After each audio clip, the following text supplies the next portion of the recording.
নমস্কার, আমি doctor Kaustubh Chakraborty, physical medicine and রিহ্যাবিলিটেশনের কনসালটেন্ট। আজকে যে বিষয়ে আলোচনা করব সেটি হলো কার্পাল টানেল সিনড্রোম।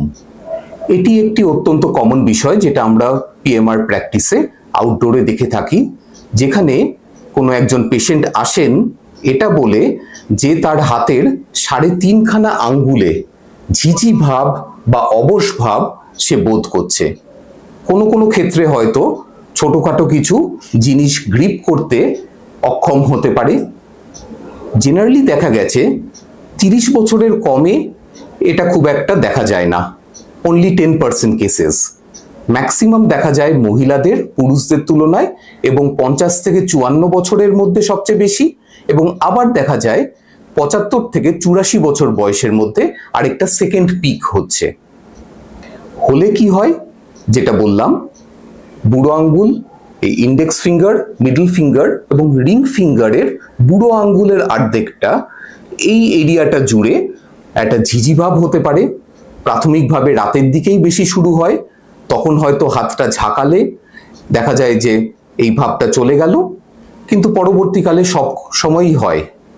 কোনো যদি বিশেষ ভাইব্রেটিং টুলস অপারেট করে, যেমন কিনা হ্যান্ড মিক্সি অথবা কুকিং এর সময়, তখন বেশিভাবে হতে পারে। কেন হয়? আমাদের হাতে সাপ্লাই করে একটা নার্ভ যার নাম মিডিয়ান নার্ভ। সে এই কবজির যেই জায়গা দিয়ে যায় সেখানে একটা টানেলের মতো জিনিস আছে।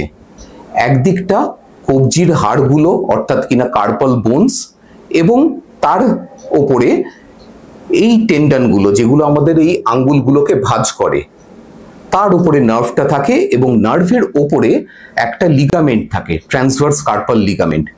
ওই স্পেসটার মধ্যে দিয়ে নর্মালি নার্ভটা যায়।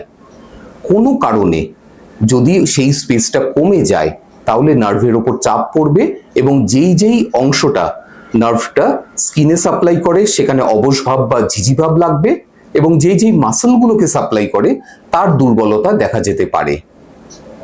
তাহলে কি কি কারণে হতে পারে?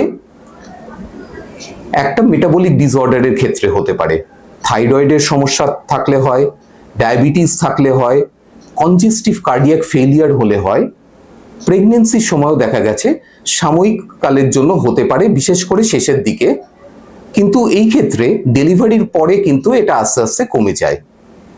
রিউমাটয়েড আর্থ্রাইটিস হলে বিশেষভাবে হতে পারে, এবং যদি কখনো কবজিতে ফ্র্যাকচার হয়ে যায় তার ফলে যে হাড়টা জুড়ছে সেখানে স্পেসটা কমে গিয়ে সেখানেও হতে পারে, বা ডাইরেক্ট কোনো চোট পেল কেউ কবজির রিজিয়নে, তারপরেও এই কার্পাল টানেল সিনড্রোম হতে পারে।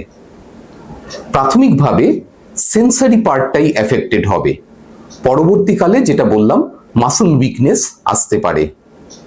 ডায়াগনোসিস খুব সহজ, আমরা ক্লিনিক্যালি দেখি, হয় এই জায়গাটার উপর 30 সেকেন্ড থেকে 1 মিনিট চেপে দেখি যে সিমিলার সিমটমস হচ্ছে কিনা, অথবা একটা টেস্ট আছে, এইভাবে হাতটাকে রাখতে বললাম ওই 1 মিনিটের মতো, বা এরকম ভাবে নমস্কার করে রাখতে বললাম 1 মিনিটের মতো। এতে অনেক ক্ষেত্রে সিমটমস রিপ্রোডিউস হয়, তো তাতে আমরা মোটামুটি শিওর হতে পারি। ল্যাবরেটরি ইনভেস্টিগেশনসের মধ্যে নার্ভ কন্ডাকশন স্টাডিতে এর ডায়াগনোসিস করা হয়, এবং কিছু কিছু পেপার আছে এখন যেটা বলছে আল্ট্রাসাউন্ড এক্সামিনেশন করলেও কিন্তু নার্ভের ওপর চাপ পড়ছে সেটা দেখা যেতে পারে। অবশ্যই কিছু ডিফিকাল্ট টু ডায়াগনোস কেসে আমরা এমআরআই এর সাহায্যও নিতে পারি। ট্রিটমেন্ট কি?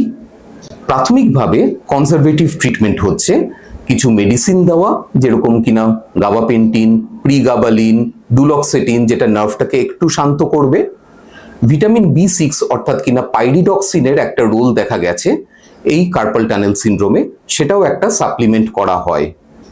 কিছু কিছু ক্ষেত্রে হয়তো অ্যানালজেসিক দেওয়া যেতে পারে, কিন্তু সেটা সবার ক্ষেত্রে নয়, এবং একটা স্প্লিন্ট ব্যবহার করা হয় কবজিটাকে যাতে 10 থেকে 30 ডিগ্রি একটু উঁচু করে, অর্থাৎ ডরসিফ্লেকশন করে রাখা হয়। কিছু টেক্সট বলে যে এক্সারসাইজের রোল আছে, কিন্তু অনেক ক্ষেত্রেই বলে যে না, এক্সারসাইজের রোল নেই, সেটা ডিবেটেবল। তবে পেশেন্ট যদি চায় কিছু মিডিয়ান নার্ভ গ্লাইডিং এক্সারসাইজেস করতে, সেটা সে করতে পারে, তাতে ক্ষতি কিছু হবে না।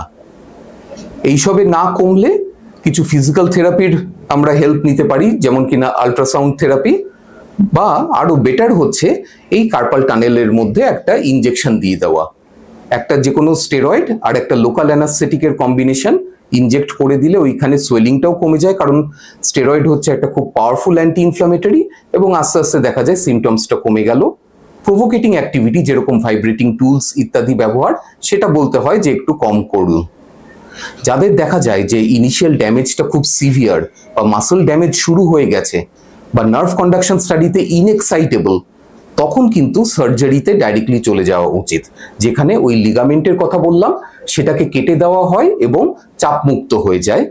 তাতে অনেক ক্ষেত্রে ফাংশনাল রিকভারি হয়, তাতে একটু অকুপেশনাল থেরাপিস্টেরও হেল্প নেওয়া যেতে পারে ফাংশনাল রিকভারি করার জন্য। তো এইভাবে আমরা কার্পাল টানেল সিনড্রোমকে ট্রিট করতে পারি। এটা অবশ্যই ট্রিটেবল কন্ডিশন যদি আর্লি চলে আসে, এবং তার আমরা রিহ্যাবিলিটেশন করা সম্ভব হয় এবং আমরা রিহ্যাবিলিটেশন করতে পারি। নমস্কার।